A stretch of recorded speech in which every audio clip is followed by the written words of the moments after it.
जरांगेंच्या नेमक्या मागण्या काय आहेत आणि सरकारचे काय दावे आहेत आपण पाहूयात ग्राफिक्सच्या माध्यमातून।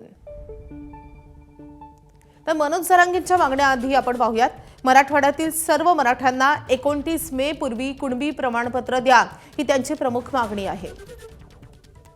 सातारा, कोल्हापूर, औंध आणि पुणे मिरज संस्थांच्या गॅझेटचा 1994च्या धर्तीवर GR काढा अशी देखील जरांगेंची मागणी आहे।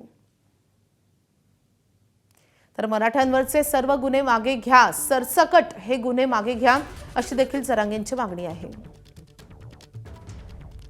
बलिदान दिलेल्यांच्या वारसांना महावितरण आणि MIDCत नोकरी द्या अशी जरांगे मागणी करतायत।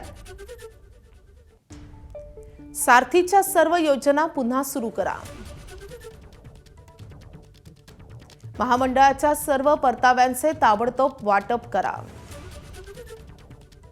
कुणबी प्रमाणपत्र दिले त्याची वैधता लगेचच द्या ही देखील जरांगेंची मागणी आहे। मंत्रिमंडळाची मराठा उपसमिती बिनकामी आहे त्यामुळे ती बरखास्त करा असंही जरांगे म्हणतात। स्वतंत्र कुणबी आणि मराठा मंत्रालय स्थापन करा अशी जरांगेंची मागणी आहे। शिंदे समितीला मुदतवाढ देऊन आणखी नोंदी तपासा